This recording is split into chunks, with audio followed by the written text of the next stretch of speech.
Hi, friends. Welcome to Tabletop Tonight. I'm Ruel Gaviola, and this is Ruel's Wrap Up. This is where I talk about the games I played in the previous month, rank them in order, and we give a little mini review.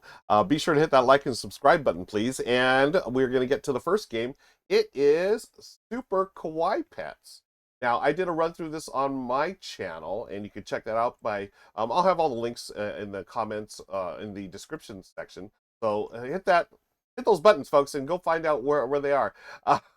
So this is Super Kawaii Pets, a fun hand management card management game where you're trying to collect the cutest pets ever. This is from Arcane Wonders, and it's an older game, but they've reskinned it, and I think they've kept the original art. Honestly, I'm not sure, but I mean, this is super cute. I mean, look at this. It's set collection at its heart, and what you're doing is I'm actually playing the solo edition here, solo version, where you're trying to get a certain amount of points before I think it's 10 rounds. The cards on the left there that I'm pulling over on the left side there, those are round trackers. So you set it up, and then you're trying to collect the different sets, and you're trying to be really efficient with it. Can you do it? Can you get those super kawaii pets into your little collection there? Only one way to find out is to check out that game. Really cute family awake game. Definitely recommend. That is number 14, Super Kawaii Pet. All right, let's move on to the next one. This one I really enjoyed when I learned it at Dice Tower West. Now, we just talked about Arcane Wonders and Super Kawaii Pets. Let's move on to Ito. Now, this one was played over there on the Tabletop Live Network channel. Not the channel, but the event number 13. This is Ito, ITO. This has just been picked up by Arcane Wonders. They are going to republish or publish a new edition. From what I understand, they're going to basically keep this art. They're going to do little tweaks, some like nice little Easter eggs they promised to do. What I saw the original, I think it's Japanese version. I wish they would kept that. The artwork of that is super cute. But this game is brilliant. It's basically wavelength meets the mind. So you have a clue. There's a random like clue or prompt, and then you answer it using your cards. Now you're going to get dealt a random card. John and I just played a two-player game here for TLN, and we played with chat, which was really interesting to see how people reacted to our clues. And depending on the prompt, you're going to try to put your card on a wavelength, well, not a wavelength, but that's the name of the game, on this timeline of 0 through 100 in ascending order. And you place your cards down, you sort of talk out, okay, well, I think this should go here, this there, and then you reveal, and if they're in ascending order, you've won the game. If something's not in ascending order, let's see if we do this here. Yeah, we did get it, 66 and 99. Yeah, so we won that. So this game obviously shines with more players. It plays a bunch, and I think my first game, I remember playing with Paula Deming, a bunch of folks, Taylor from Taylor's Trick Taking, a bunch of folks. I think it was like maybe like a 6, 7 player game, and that's when it really shines, when you have like, oh, those numbers that are sort of close to each other. How far do you want them to go along there? Terrific game. That's my number 13, Ito. All right, let's go to number 12. In the games I played last month, it is the Lord of the Rings adventure book game. I love this series. I've done the Princess Bride game. Michelle and I actually did that for Gen Con a couple of years ago. We went through, I think it was the first 3 or 4 chapters. We left the end for, no spoilers. But what's great about this system, it's been re-implemented. So they've done Princess Bride. This is the Lord of the Rings. I also have the Wizard of Oz one, which I'll hopefully be doing soon. They all follow the same basic format of there's these really nice books, thick cardboard, almost like if you think of like children's books, the thickness of that cardboard. But they're larger size than that, and that's your game board. You've turned the page, literally turn the page for the next setting, next scenario. It's a different game board. I love that. Sort of like if you think of Gloomhaven, Jaws of the Lion, or oh, what was the other one? The really fun. Um, anyways, I forgot about the other one I was thinking of. But anyways, the page of the you turn the page and you have a new game board. And in this case, what you're doing is a really streamlined version of pickup and delivery. You're trying to collect different sets of cards, which are which you need to get to certain locations with certain characters. You have all the characters here from the Lord of the Rings, and they do different things. I love that they've taken the entire epic saga, all 3 books, and condensed it down to this one book here. It's a really neat way to, hey, I remember these great moments during the books and or movies, whatever your choice may be. The artwork and the characters are based on the movie. So Gandalf looks sort of like Ian McKellen.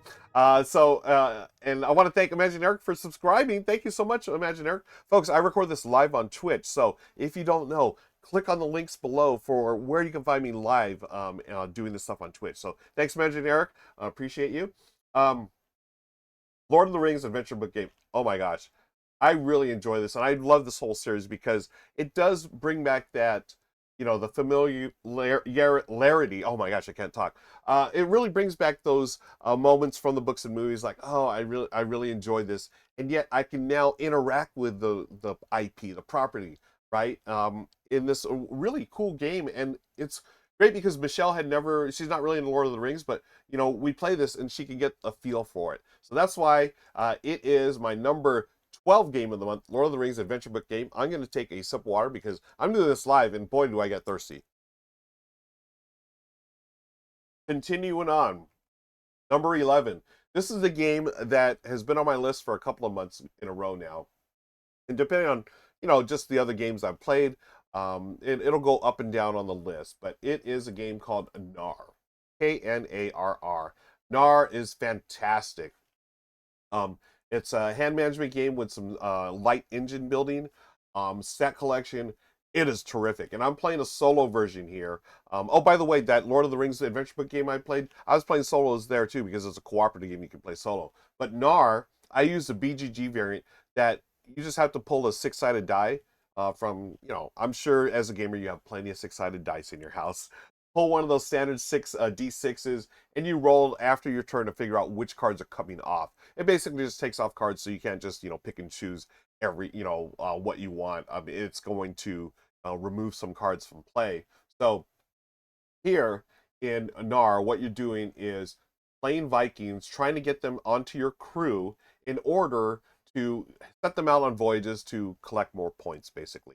And what I liked is the Knarr, there's this standard, like this stereotype of Vikings going out and fighting and pillaging and whatnot. No, I like this because they took it and say, hey, there were traders as well. There's plenty of trading going on with Vikings, and they took that theme and ran with it. This is actually the second or third smaller box game from Pandasaurus this year that has really knocked it out of the park for me. This one in Far Away, which I talked about in previous episodes. They're doing awesome stuff, and I know that there's another one coming up soon, which I'm not, I don't know if I can talk about it yet, but it's another game that they've brought over, which is fantastic. They also brought over Sea Salt and Paper, which has been a huge hit in the game. But Knarr, folks, if you've not played it, highly, highly recommend. Linnaeus is here. Hi, Linnaeus. Thanks for joining us. Okay, moving right along, let's get on over to my number 10 game of the month. And if you watch this on Twitch, you'll know that we just talked about this before we started the recording of the YouTube show. It is Azul Summer Pavilion. Michelle and I love Azul. One of our all-time favorite games.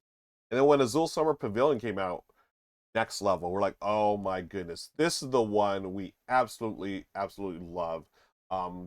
Azul Summer Pavilion keeps the basic Azul structure. There's a bunch of tiles in the middle. You're going to take them from one of the factories, or we call them coasters because they really are coasters. Take one color from that, all the tiles from one color from those coasters, push the others in the middle, and then eventually you can select tiles from the middle, but if you do, you're going to lose a point, but you will go first the next turn. What this does is replaces the standard square tiles, okay, with these diamond-shaped ones. And it's really cool because now you have these different shapes. I think they're called flowers in the game. There's sort of diamondy shaped flowers there.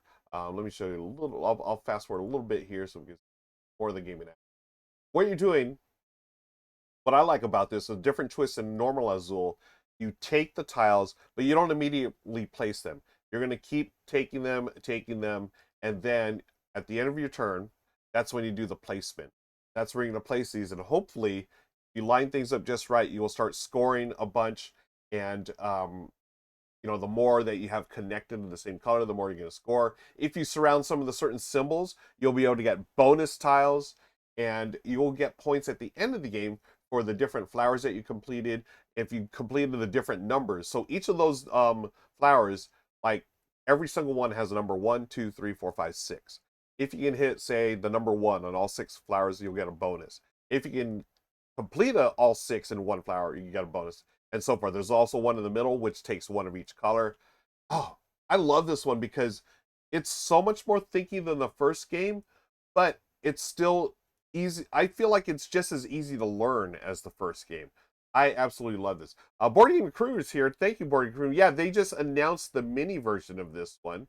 Want to highlight that comment. Folks, if you are watching this on YouTube, we record this live on Twitch.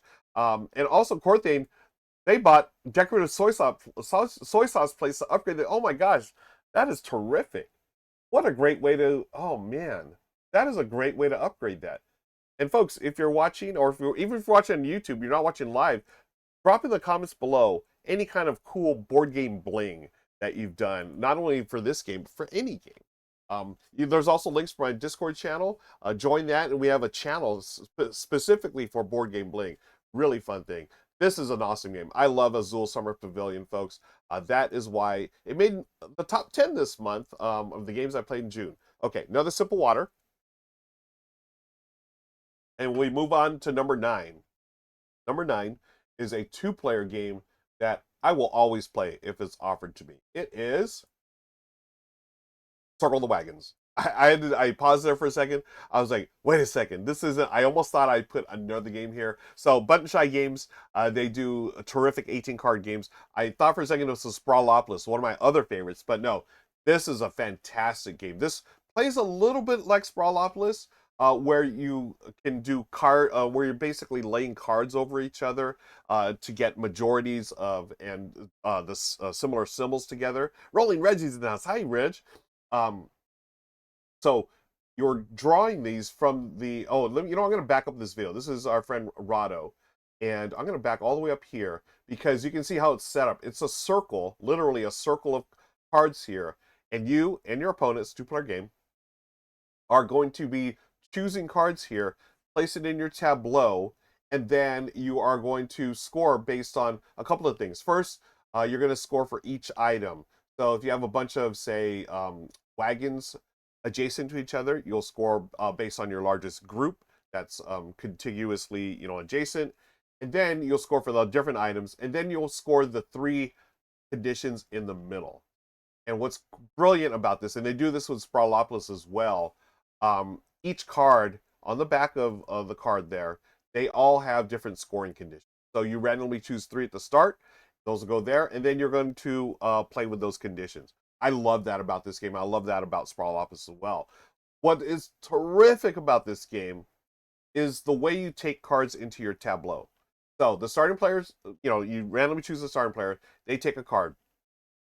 They can skip that card and go ahead in line. So you could go ahead in line. But then the more you skip, the more cards your opponent gets. So if I skip, say, 2 cards to get one that I really wanted, Michelle would take the other 2. So it's like, oh, I really got the card I want, but now I've given my opponent more cards. Oh my goodness, I don't know if I want that. Anyways, it's such a cool way to do it. And there are times when, yes, you will give your opponent those bonus cards because there are certain ones that you want that'll score more. They just fit perfectly. Oh, it's so, so good. I absolutely love this. That's why Circle the Wagons is my number 9 for the month. Okay, don't forget to stay hydrated, folks. I'm reminding myself right now. It is hot in California these days. Oh my goodness. Be safe out there. Let's move on to my number 8. And number 8 is technically not coming out, has not come out yet, but I wanted to share it anyways because I really enjoyed this. Now, I have an Instagram video here, and it is Finders Creepers. This is the only place you'll find it on the internet right now. There's Bonzinator. Grant Lyon was also there for this launch day event. Finders Creepers is, there's Grant, he plays the win. Finders Creepers is a really cool hybrid analog digital game. It's a family weight game. It's a haunted house where you go in and you're trying to find, the different. You're trying to basically you're a Ghostbuster. Can you get rid of the monsters in the house? And what's cool is it uses this app, and you can see people. We had a blast here. You use the app to get rid of those monsters. It's like standard pick 'em and delivery. There's bonds. You're trying to take the pieces that you get. Yes, it is an AR game, augmented reality. Thank you, Imaginary. This video is going to replay, but what you're trying to do, go in the haunted house and then get the items necessary to get rid of each monster and take them to where they are. Now, here's the cool thing. I'm going to wait for the video to come up here. This is really, really cool. So here we are. I pause it. These are the different monsters. It's going to be randomized during the game. Here's the haunted house, also randomized during the game. Okay, and then you're going to use your app. It's going to show you where the different things are, and you're going to use that. You're going to have to memorize where is that item. Now, here's the thing. It's not a strict memory game because you're going to be able to have you have options where you can say, use the app and say, oh, I need another clue. I forgot where this thing is. Basically the thing that's going to get rid of this monster. Where is it? And then where's that monster? It's so neat. I was very, very impressed with this. Here's some of the monsters there. These are some of the folks that showed up at the launch party. Again, there's Bonzinator. We had a great time with this. I think it's gonna be terrific, a hit. There are some of the minis there. Gosh, I really want to show this off. It's gonna be coming out real soon, and I will be doing some more previews of this. So be sure to tune back into the channel. This is Finders Creepers, folks. This is gonna be a hit with families, and I think it's a really fun choice of theme as well. Haunted houses, people always love that, and the augmented reality was cool, like super cool. It's not really my jam, augmented reality, but this I think is the one that's turned me into a fan of augmented reality. Just because for me, it's more of a board game, right? And I think that's what they did, a really smart design choice. They made sure the board game was solid first, and then it's like, hey, this is a really cool, light, pick up and deliver family weight game. Now let's throw in the cool stuff of like taking out those monsters. And what's really neat, and this is the part I love, is like there's a certain triggers that like, okay, everyone, now you have to go find the monsters. That's sort of like the Pokemon Go. Like you literally stand up with your phone or your iPad, walk around your space, and when you see a monster, tap on the button and you're going to start shooting at it and getting rid of it. Oh, it's so much fun. Ghostbusters style. I love it. It's my number 8 game of this month. It's going to be coming out soon. It is Finders Creepers. All right. Moving on to number 7. I'm an Omni gamer, folks. If you don't know this already, I love all kinds of games. We're moving on to PAX Pamir 2nd edition. Yes, I finally got to play this. It's been on my bucket list of games to play for a while now, and boy, oh boy, it blew my mind away. It was amazing. It is a tableau builder. It's got multi-use cards. It's got area control. It's got it's from Cole Worley, and he's a genius, folks. I'm still like I'm struggling to talk about it because I want to play it again. I played it once at 3 players recently, thanks to my buddy Daryl and Oscar for showing me this game, and I was like, this is the type of game that this is going to get. It's going to end up really ranked highly on my of games of all time. It's going to be moving on up there. Like recently, I finally got to play El Grande, the classic area control. Immediately, I was like, yep, top 25 of all time. I just knew.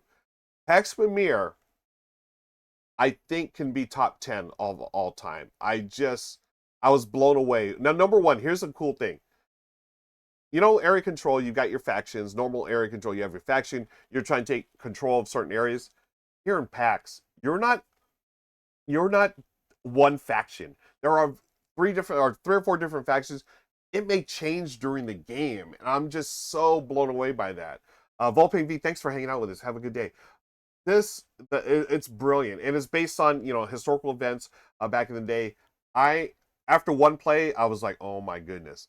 This is Shay, by the way. RTFM does the best rules explanations. This is a heavier game, but what I loved about it is the game itself. I picked it up pretty quickly, as far as like, oh, okay, you play a card here, take care of this here, move this here, blah blah blah. But then the whole time, like, oh my gosh, how am I going to do the things I want to do? There's so many different points in this game. Like, yeah, strategy wise, oh, it's up there. It is fantastic, folks.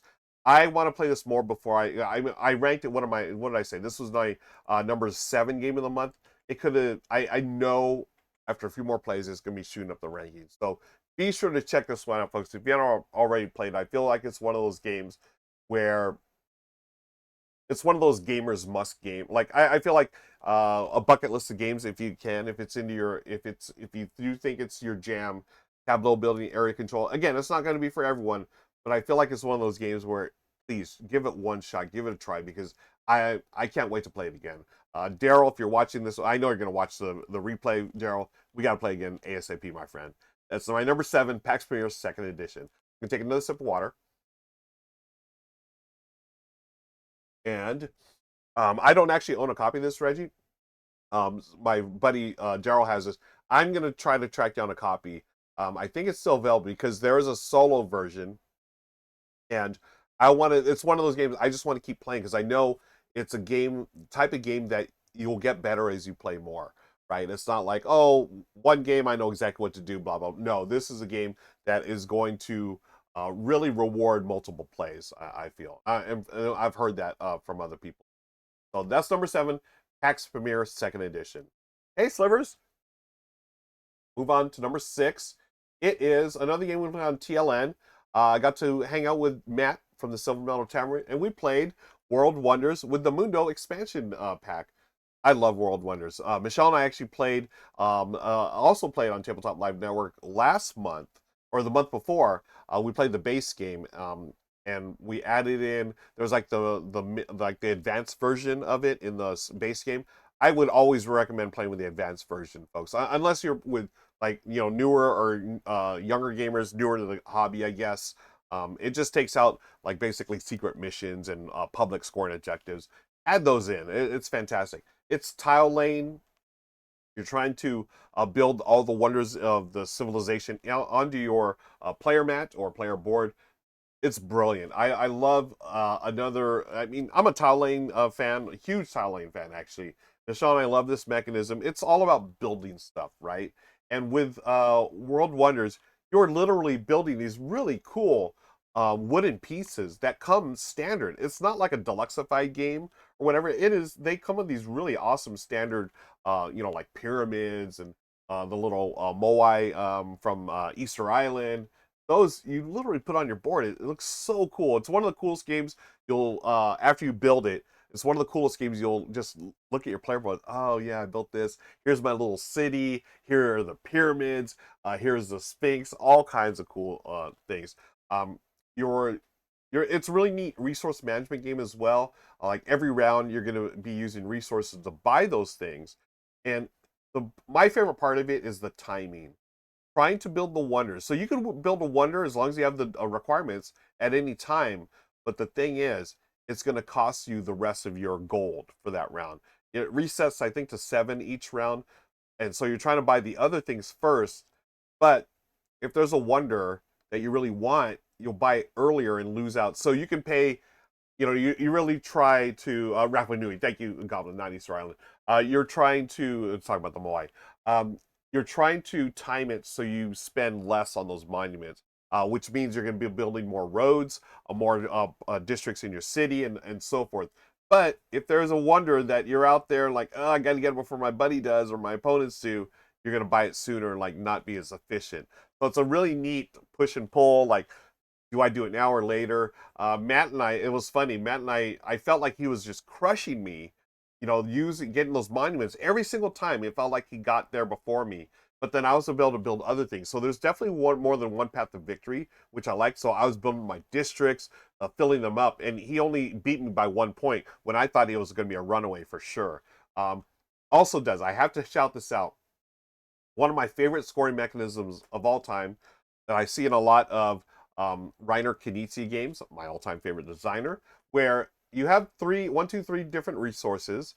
You move up that track. You're going to get points at the end for the one that's lowest on your track. So hey, I could go all in on tech or whatever, but then if my pottery or agriculture is like super low, I'm scoring those. So you really it's trying to balance all those so you're not too far away, you're not scoring too low on one.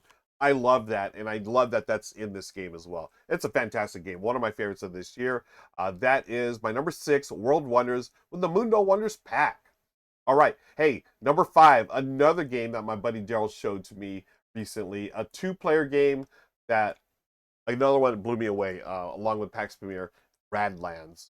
Oh man, a 2-player battling game, but this is so good. It is so tight because it's not your standard deck builder. You're not going to draw cards and battle away every turn. No, you're going to draw cards at the start of the game. That's it. Now what are you going to do? You need to figure out a way, and this is Ashton from Shelf Side going through the game. You need to figure out a way to draw cards and figure out a way to beat up your opponent. You're trying to take out 3 of their bases in the standard game, and to do that, you're going to be using water. It's a post-apocalyptic theme. Water is the most precious commodity, and oh, it's so cool to try to figure out these combos. And as you do, I love games like this where when you can figure out the perfect combo, you just feel really smart. And I felt really good about this game. There were times when I struggled. I was like, when you first play, I was like, wait, why aren't there more cards for me to play? What is going on here? But then you start, oh, I can use this card here. That'll trigger this. This will get me more water. Then I'm going to be able to use this to get more cards into my deck, into my hand, and hopefully take you out. Wonderful game. Another one that I hope to play again more soon. It's definitely one of the best 2-player games I've played in recent times. I think it has a chance to be an all-timer as well. Okay, so I'm taking a sip of water. For those who watch on YouTube, I do this live, and you're lucky hopefully you're lucky on YouTube. You don't see too many ads, but there is a ad break going on Twitch right now. But I'm going to continue the list. That was number 5 of Radlands. We're going to get to my number 4. So number 4, hey, I don't just play the latest hotness, folks. I play the old school. I love the OG games. I love games that are hundreds, if not thousands of years old. This particular one's about, I think, 150 years old. It is my all-time favorite dexterity game, Crokinole. This is these are my brothers from another mother, brothers Nick and Mike Murphy, playing Crokinole. The game was, I think, invented in Canada, if my history is correct and if I remember correctly.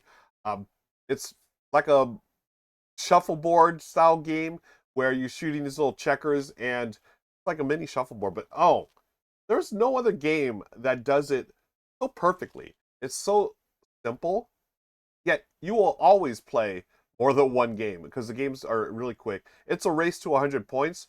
What you do is take your checker, try to shoot in the middle.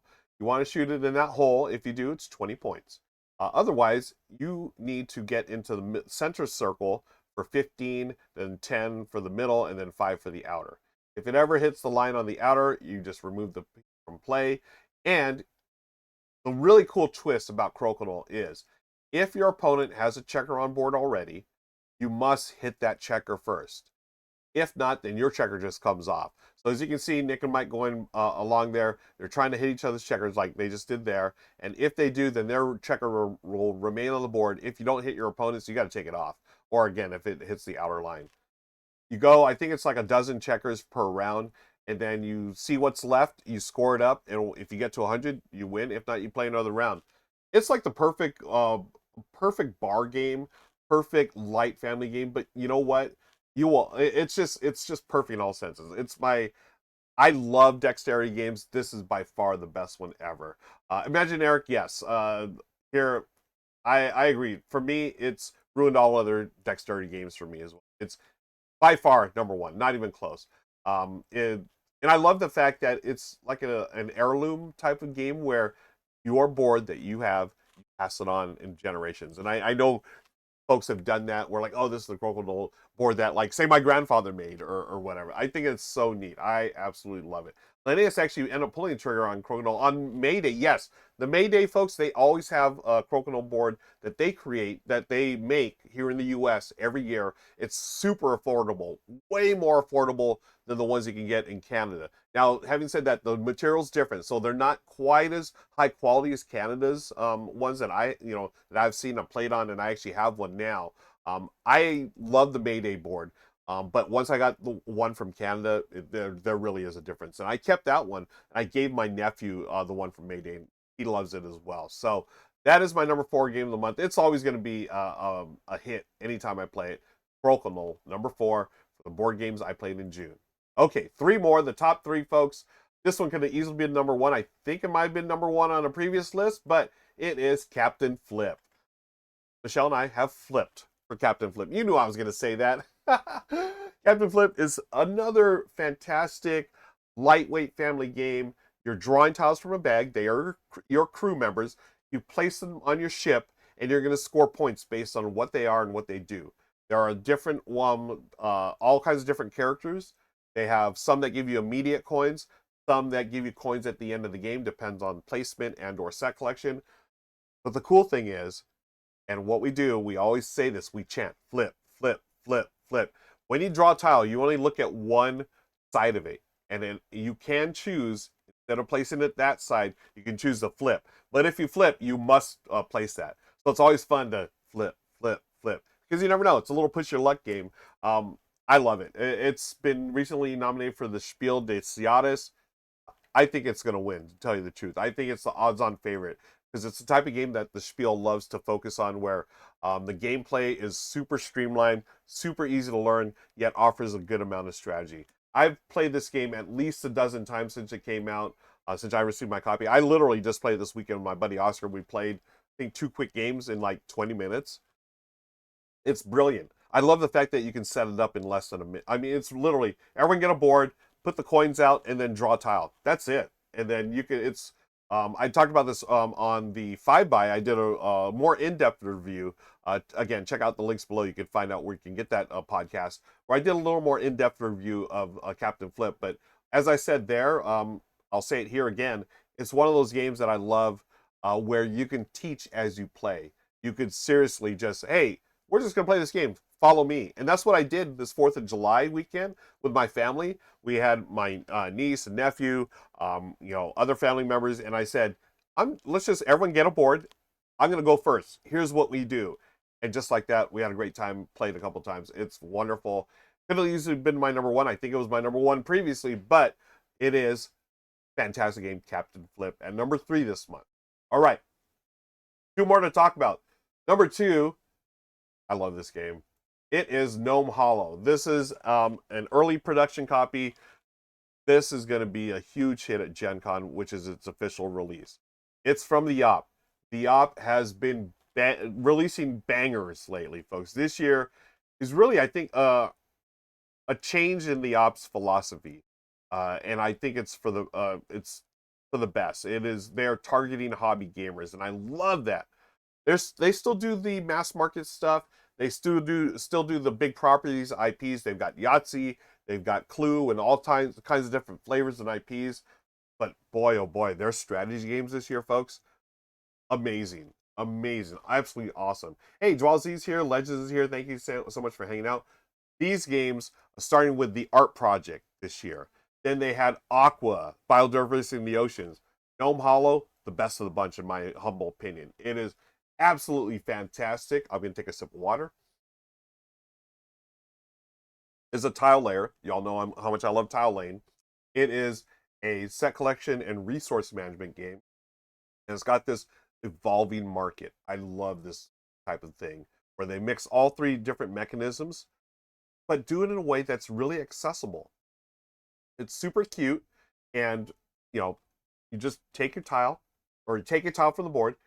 You're going to place 2 of them, and then if you complete a little ring on your little mushroom path, then you're going to get a bonus. You're going to get mushrooms and whatnot, different items, and as you get those, you'll take them to the market. Oh, by the way, it's got a little worker placement as well. One of my all-time favorite mechanisms. And you know what? I got to highlight this. I'm going to pause this video right here. So You go to the market, sell off items, and as you do, you're going to remove your pieces from your player board. As you unlock those, you're going to get more points, depending on how far you've unlocked stuff. But look at those pieces. I'm holding that board up, folks. Nothing's dropping out. Those are not dual layer boards. These are magnets. In the words of Jesse Pinkman of Breaking Bad, yo, magnets. Yes, science. I don't know. He might have dropped a bleep or two, but I love that they've used these magnets. I think more games will be using this in the future because it's so neat to be able to not worry about bumping off your pieces. Like, whoa, where am I supposed to go? Like, I bumped off these. I don't know what my score is anymore. No, don't even have to worry about it. You really, magnets are even better than dual layer boards, and I love that they've done this. I want to see more games do this, but it wouldn't mean a thing without the game. The game itself is fantastic, really cute. Accessible theme. They're just gnomes in a little village, super peaceful. Hey, we got mushrooms, we're getting flowers, we're collecting sets of stuff. Michelle and I loved it. We had a great time. I think it's going to be one of the big hits of Gen Con, honestly. Again, this was a paid preview. They actually did some really nice things for me. The artist and designer Alman Anderson sent me some custom meeples and did a drawing of me, a little painting. So does that influence my opinion? I'm sure it does. But honestly, without even that, so I love this game. I just worker placement, Kyle Lane, you had me there. You had me at hello, folks. It's my number 2 game of the month, Gnome Hollow from the app, coming out soon at Gen Con. And finally, my number 1, drum roll please, everyone. Risto Pistols in the house. Thank you for joining, Risto. Folks, another game, I'm sorry, it's not going to be out till next year, I believe is the release date, but it is a huge hit with me. It's a solo game. It's Unstoppable by John D. Clare, one of my favorite designers. He's done Space, Mystic Vale, Edge of Darkness, all kinds of fantastic games. This one, for me, probably my favorite one. It takes card crafting and does it in such a cool way for a solo game. How do I describe this? It's a solo. Oh, I remember how John had described it before. It's like his take on a roguelike game, where you are taking characters, going through, right? It's not your standard deck builder. We talked about one earlier where you don't just draw cards. No, you have to figure out ways to get those cards drawn. But here's the thing that really makes it neat. They took the card crafting in this, and you're going to level up your character with upgrades and whatnot. You're going to slot those in for your standard cards and get through the deck like that by slotting those in. But what's cool is on the backside of your good stuff are the enemies, your opponents. And so you're leveling up yourself and you're leveling up them. I thought that was brilliant. And just the way it works, you're just trying to draw as many cards every turn as you can to take out the baddies, because all your cards have ways to cause damage. You can only cause damage at certain points for certain things. So you can have like a big card that does 5 damage, but you can't, or for the most part, you cannot just say, hey, I'm going to spread 5 damage to 3 different enemies. No, take them one at a time. It is so brilliant. For a solo game, it's going to be easily my top 3 solo games of all time, if not my favorite solo game of all time. This is in the Renegade Game Studios Solo Heroes series, which also includes one of my other favorites. Actually, a couple of favorites: Warp's Edge and Radlands Run. Warp's Edge by Scott Almes, Radlands Run by Scott Almes. Another one of my favorite designers. But boy, oh boy, John D. Clare really outdid himself here. This one is fantastic. Unstoppable. It was recently funded on Kickstarter and crushed. They raised a ton of money for this. It'll be out next year. Highly recommend it. It's my number 1 this month. I absolutely loved it. So that's going to do it, folks. Thank you so much for joining me for Ruel's wrap-up for June 2024. I'd love to hear what you're playing these days. What were your favorite games of last month as well? Drop it in the comments below. Thank you for watching. Be sure to hit that like and subscribe button. Until next time, I'll see you later. Bye, friends.